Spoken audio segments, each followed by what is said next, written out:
They fear me, Hastings. The criminals, they fear Hercule Poirot so much that they have repented of their naughty ways and have become citizens of the most upright. Oh, rubbish, Poirot. I say, look at that schooner. Rubbish, do you say, Hastings? Well, I don't imagine most of them have ever heard of Hercule Poirot. Huh. You strike a man while he is down, huh? I wish you were right. I wouldn't mind retiring early. Strikes me they're getting even cleverer, our criminal friends. I had a case last week you would have liked, Poirot. At the moment, my dear Inspector, I would like any case at all. Burlington Arcade, broad daylight. Fellow walks in, pulls a gun and helps himself to a handful of precious stones. My dear Jab, that sounds quite ordinary. A good bit's still to come. Now, this robber hasn't gone 5 yards when he's seized by a couple of passing citizens and held until a constable arrives. Constable marches him off to the station. There's the stones in his pocket. Very good. Very public-spirited piece of work by the worthy passers-by. Except... Except that what, Inspector? The stones in his pocket aren't the real stones. He's passed the real ones to a Confederate, one of the aforementioned worthy citizens. I say. Not bad, eh? I hope he gets 10 years. Yes, very good. Mais pas de finesse. Seulement de l'audace. But yes, it is not badly imagined.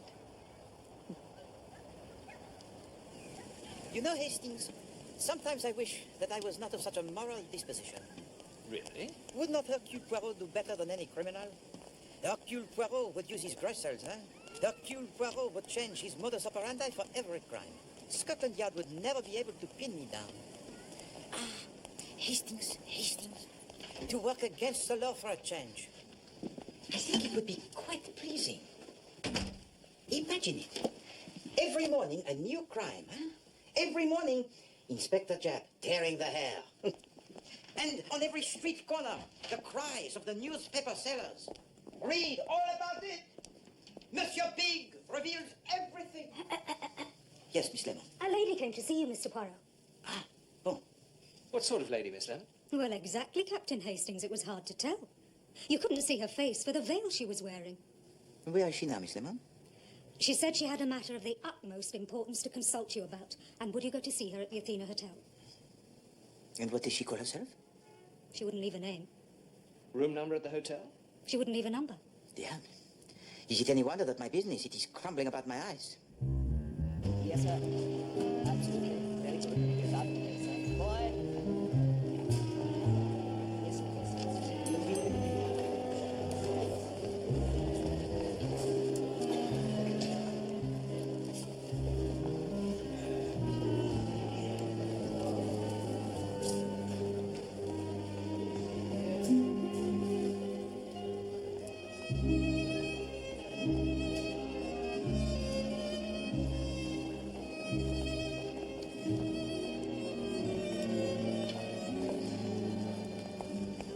mademoiselle?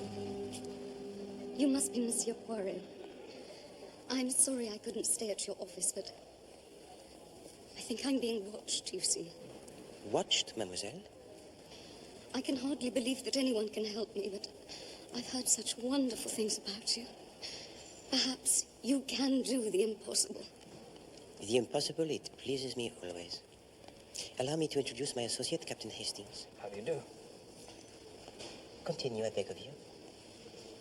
You have heard of Lady Millicent, Castle Vaughan. The Earl of Killarney's daughter. I am Lady Millicent. Oh, I say. Thank you. You may have read of my engagement to the Duke of Southshire. Yes, indeed. They say it'll be the wedding of the year.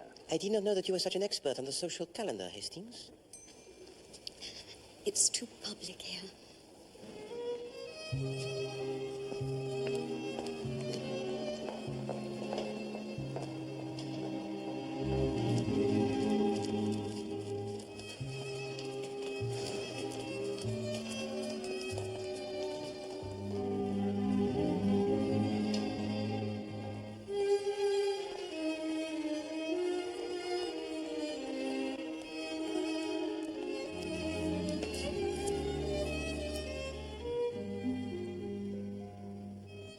I shall trust you.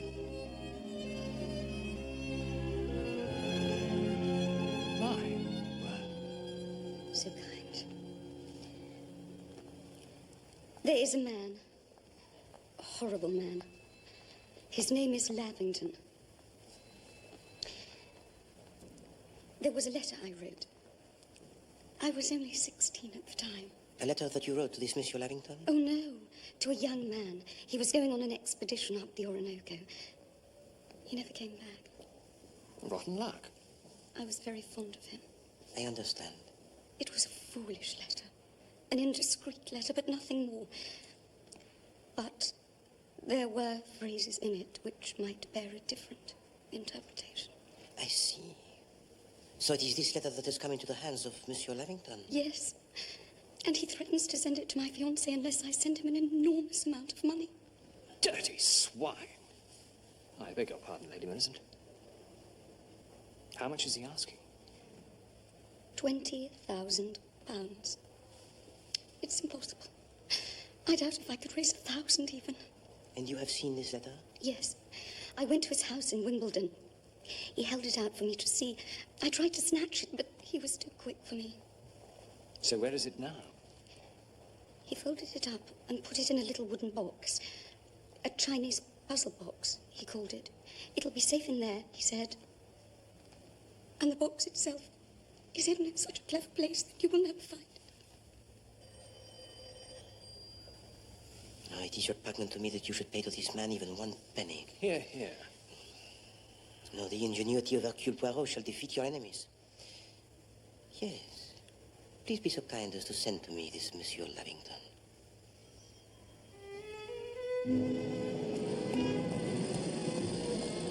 I don't see why this Lavington fellow should give up the letter just because we ask him to.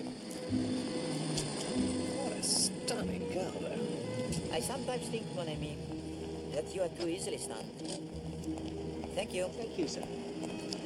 White-table matches, please, driver.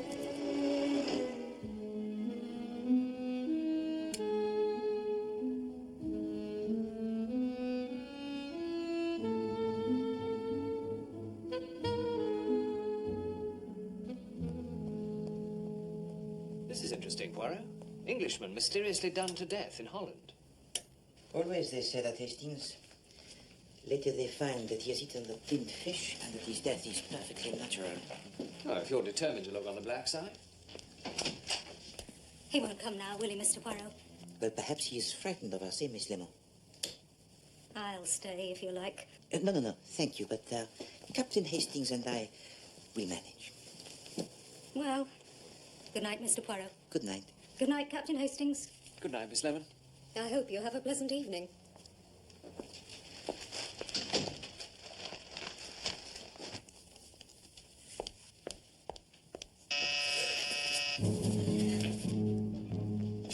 It's him. Sure, it's him. Calm yourself, Miss Lemon. It is only the simple blackmailer. There's something nasty about blackmail, Mr. Poirot. You have nothing to fear of that, I am sure. Now, please be so kind as to let in Monsieur Lavington as you go.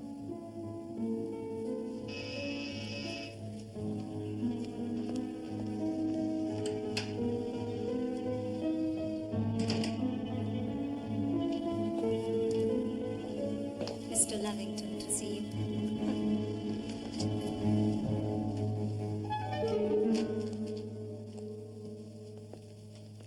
Well, well, well. So this is the famous Hercule Poirot, is it? It is, monsieur.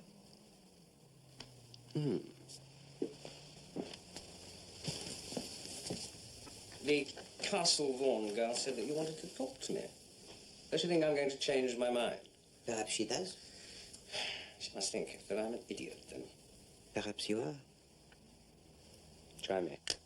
Very well. Lady Millicent does not have 20,000 pounds or anything like it. Really? Just because she's got a title doesn't mean she's rich. Oh, I'm sure some of her gentlemen friends would be willing enough to oblige such a pretty woman with a loan. Particularly if she went the right way about it. What? You swine! Hastings, please. I say, what an excitable office boy you have.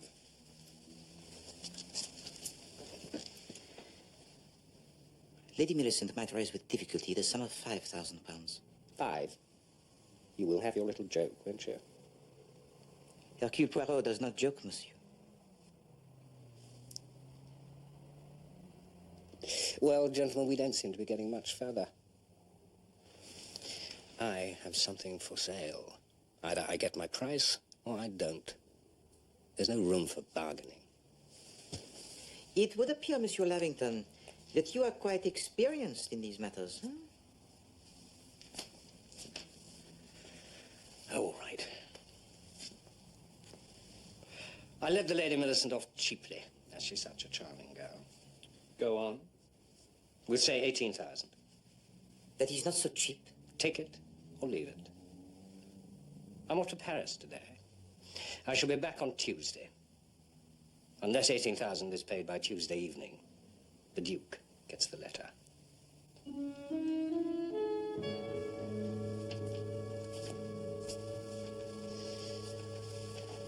À tout à l'heure, messieurs.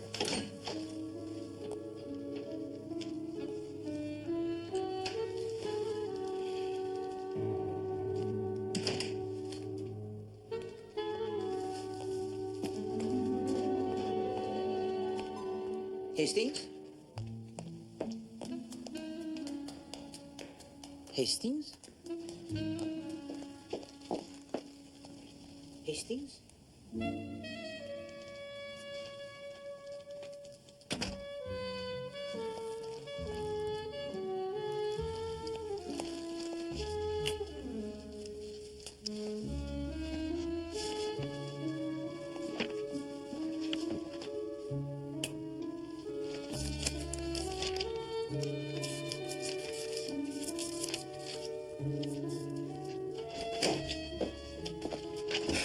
Lost him.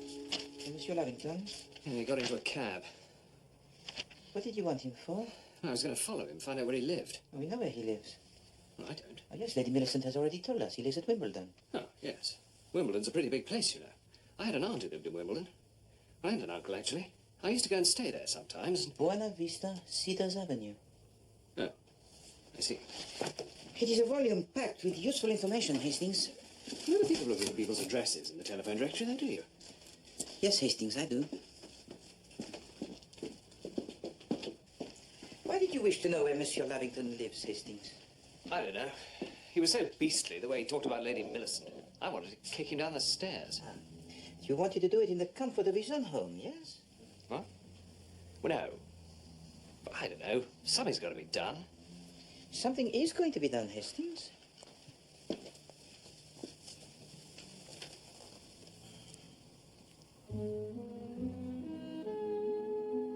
You're going to his house.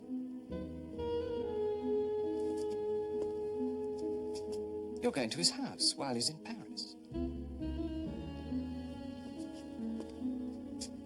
You're going to his house while he's in Paris. And you're going to burgle it.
should be round the side.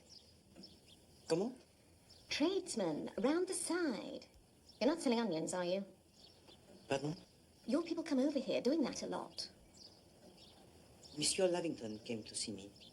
He sees a good many people. I'm not responsible for all that. I'm only the housekeeper. And I am the locksmith. I specialize in burglar-proof locks. Well, he didn't say anything to me about it. But I can't say I'm surprised at the way things are around here. You better come in. Thank you. Wipe your feet.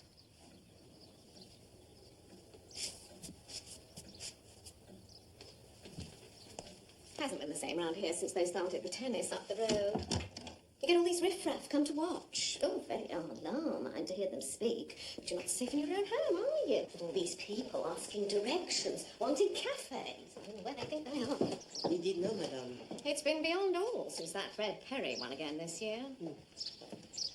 Now, Monsieur Lavington was most eager that I should fix these special locks whilst he was in Paris. Oh, that's where he is it? I can't keep up with him. Well, you get on with it then. Thank you. Madame, Monsieur Lavington omitted to tell me your name. You are called Madame... Godber. Charming.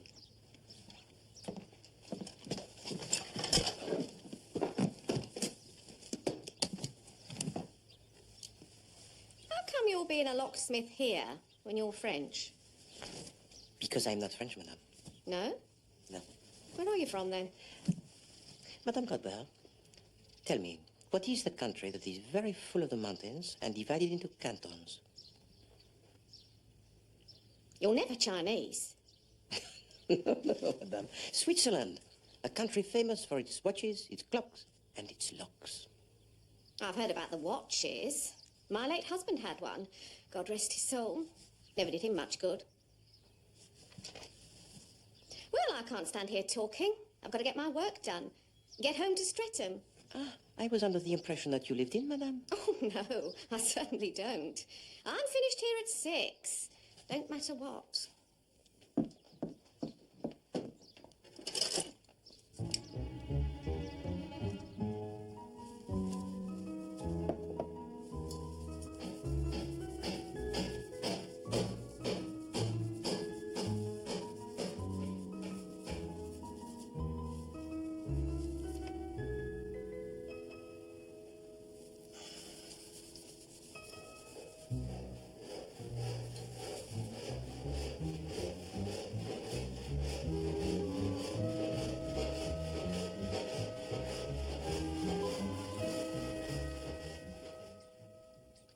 I shall be back at the same time tomorrow, madame.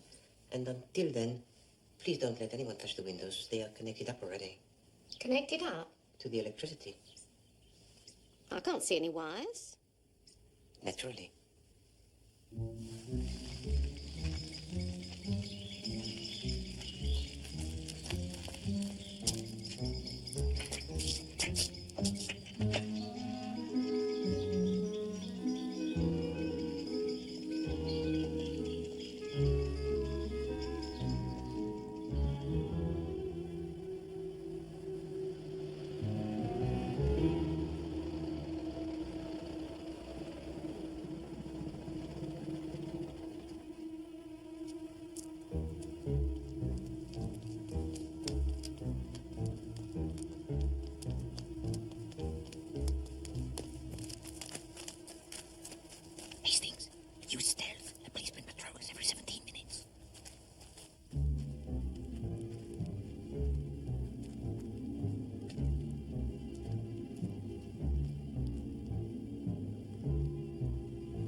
kitchen.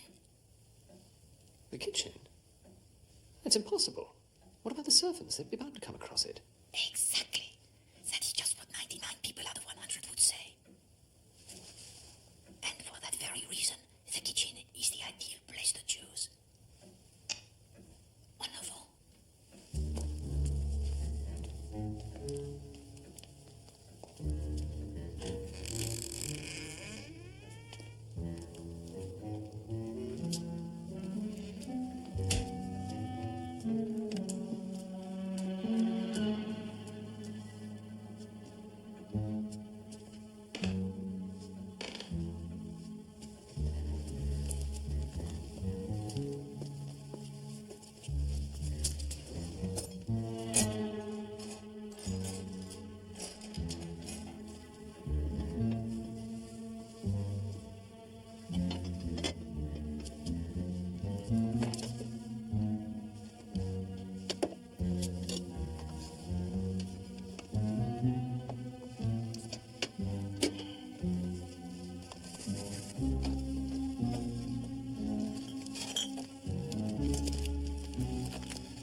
Buried it under the coal.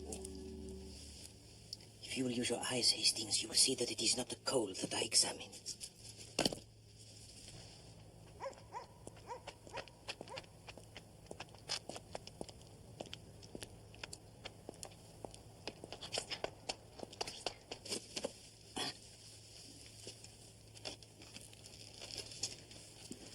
Direct your light for me, Hastings. Your knife, if you please.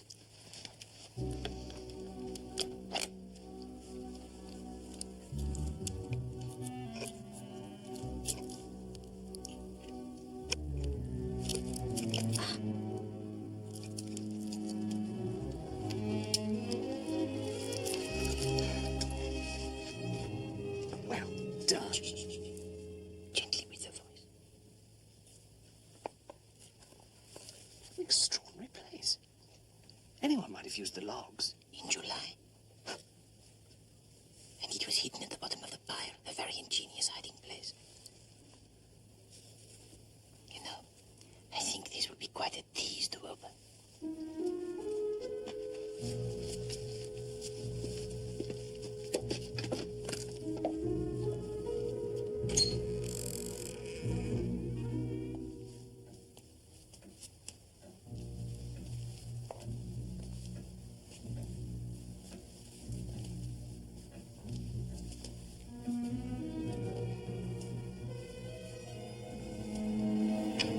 All right, boys, the game's up. I want you to come quietly now.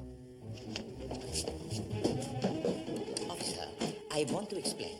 My friend and I are here at the request of Monsieur Lavington. It's him. He's the main one. Never mind about the other one. Madame Godber. It makes you shiver when they use your own name, doesn't it? I knew it would be him, pretending to talk in that silly accent. All right, my lad, you're coming down the station. Please, officer. Trying to tell me some cock and bull story about being Chinese. Madame. Don't you madame me, you tyke. Casing the joint, that's what he was doing. I fooled him, though. Told him I didn't live here. I was suspicious right from the start, you see. Look at his eyes. Officer. Look at his shifty little eyes. Oh, you can always tell, can't you? Come on, Sonny Jim. It's down the lockup for you.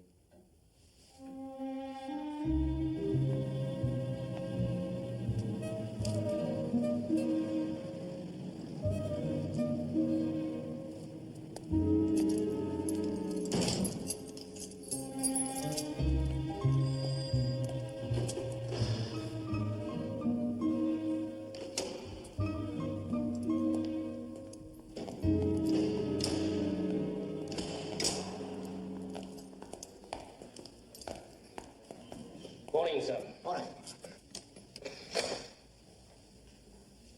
Vicious looking character, isn't he? He hasn't been in any trouble. No, he's too clever for that. We wanted to get our hands on him for months. Apart from not giving a name. What is his name? This is not funny, chap. Well, nobody knows his real name. But everyone calls him Mad Dog. Mad Dog, eh? One fancy ring. One pair of pinch-nose spectacles. One... what is that? That is my moustache comb. Moustache comb? Yes. You didn't tell me it was one of your unnaturals, sir. Just give him his things. What I don't understand is how you got to Levington's house so quick, Poirot. I only heard myself last night. Heard what, Inspector? About Levington being murdered in Amsterdam.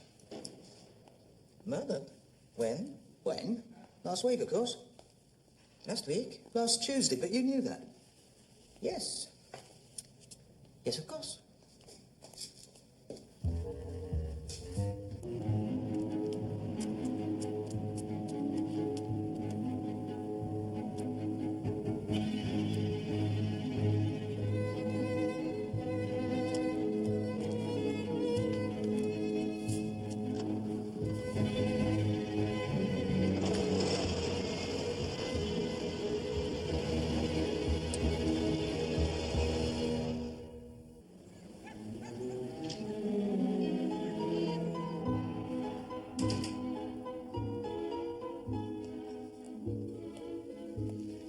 Good morning, Hastings.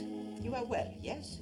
This is impossible, you know. I am glad to see you looking so rested this morning, Hastings. And what a turn of speed you displayed last night. What agility to jump through the window, huh? And to leave your poor old friend Poirot in the soup. Well, if I hadn't managed to escape and get Jap to come and bail you out, she would have been up in front of Wimbledon Beak this morning. Housebreaking at the very least. I didn't have a very good night anyway, as a matter of fact. I couldn't sleep a wink trying to get this thing open. My heart goes out to you, Hastings. I don't think it's a box at all. I think it's a solid block of wood. Really? I'm usually pretty good at anything mechanical. You try.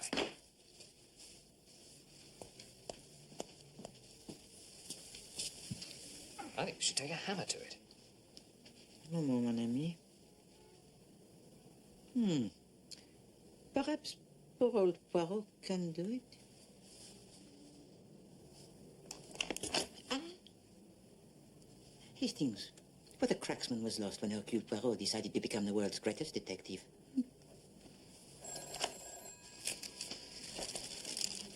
Is that it? Lady Millicent's letter. Well, you're not going to read it. But how will I be able to tell you if it is the letter of Lady Millicent, Hastings, if I do not read it? First burglary, now this. Ah, oui, c'est charmant. It's her, Lady Millicent. She wants to see you. But at her hotel in 1 hour. She says the hotel isn't safe. Well, where then? Strange circumstances have arisen which will amuse you, I think, Hastings. Oh, really? Monsieur Lavington? He's dead. Good heavens. Yes, in fact, he was already dead when he came to see us on Friday. Already dead when he... He was your Englishman mysteriously done to death in Holland. Done to death in Holland? Well, how did he get to London? Must have been someone else. Good, Hastings. Yes, very good.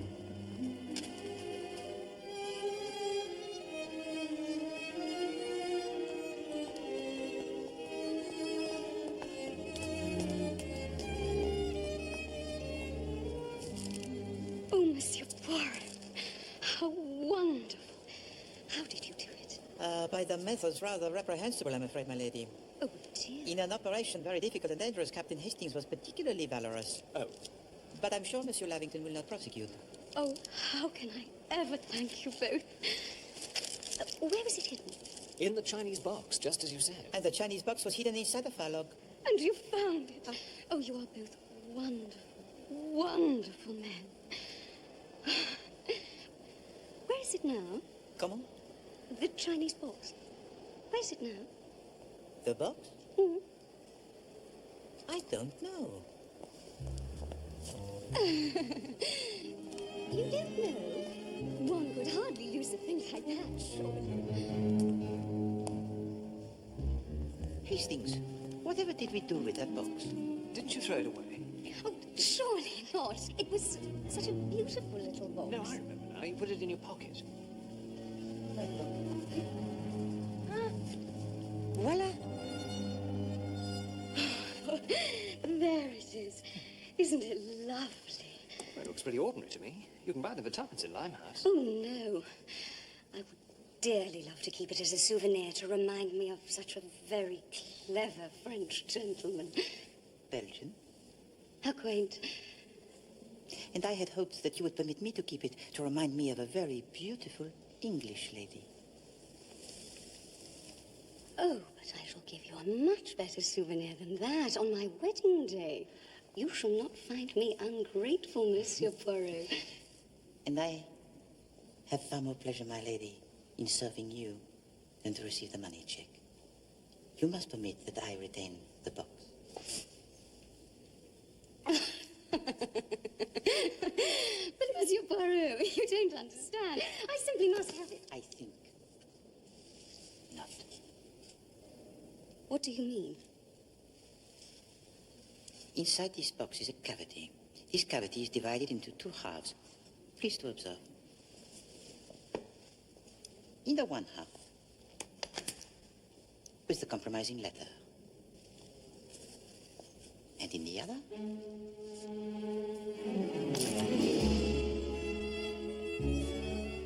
if I mistake not, the jewels from the necklace stolen in the Burlington Arcade robbery. Precisely. Oh, no. Hello, Gertie.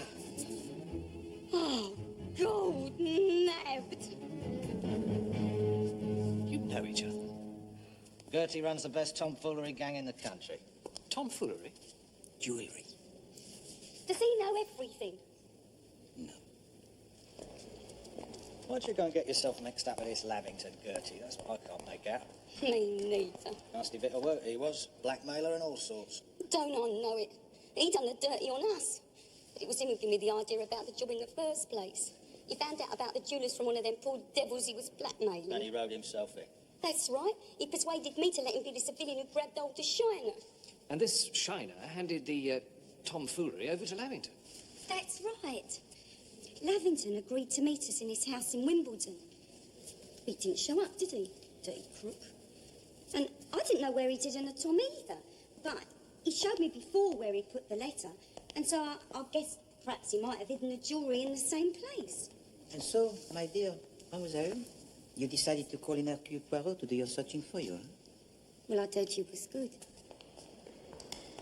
So you put the fix on Lavington, and then your people followed him to Holland, and that's where they killed him, eh? All right, you. Sorry? So you will be, my lad. We've got reason to believe you've got stolen museum exhibits concealed about your person. What? Quick, she's getting away! The Christie! It's over! You got the box? Never mind the box, I've got the tom. Come on. Look at the warrant card. We know you're armed. He's not armed. Look at it. Oh. Well, we wasn't to know, was we? It's Lavington. Never. That's Joey Weatherly. Gertie got him to impersonate Lavington after the real Lavington was killed in Holland.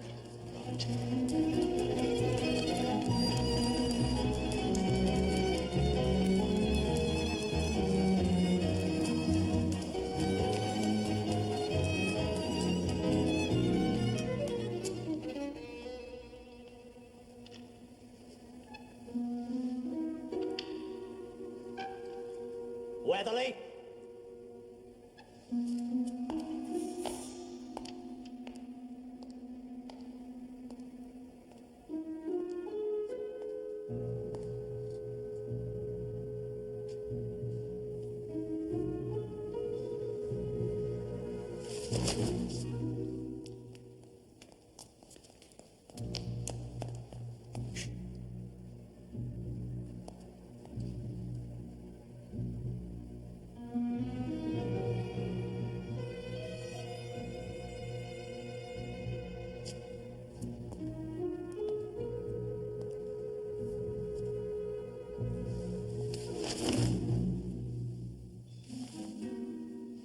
Yeah, Joey.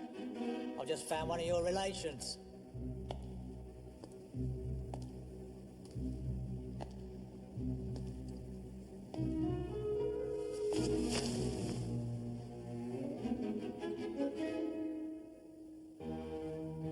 You're not gonna get away, you know, Joey.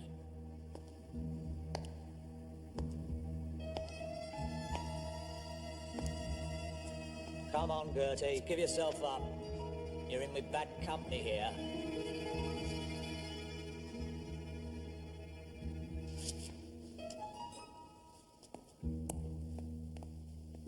They're in here somewhere, Poirot. It is a waiting game, I think, mon ami. Not my way of doing things. I'm going to have every one of these dust covers off. Well, the museum will not be delighted, I think. I don't care about that. Benson, Tidmarsh!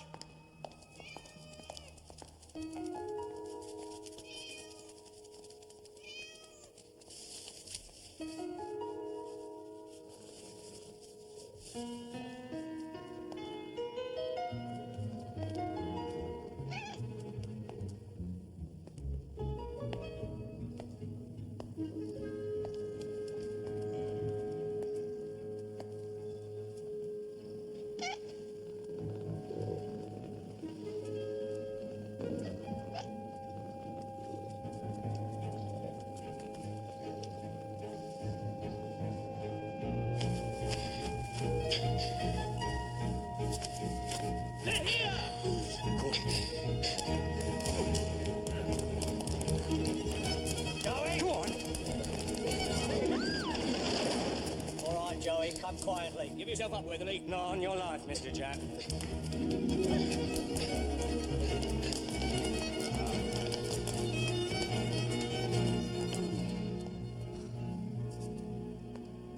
Come on, Gertie. Hand 'em over.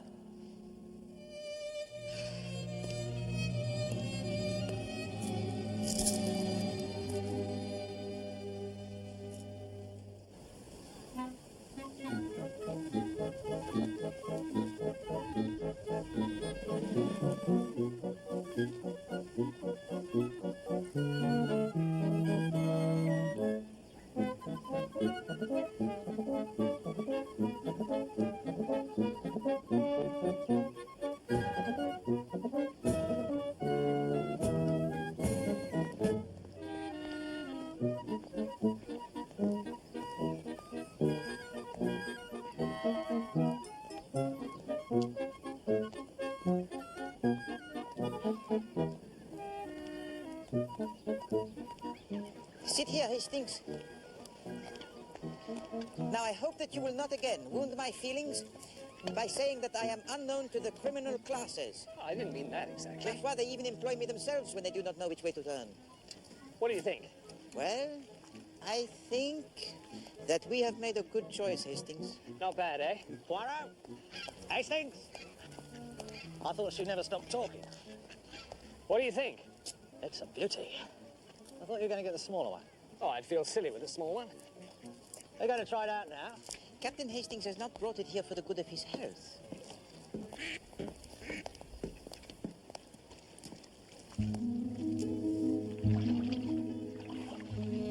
Did you ever think of going to sea, Poirot? No, no, my friend. This is as close as I like to get. I used to dream about the sea.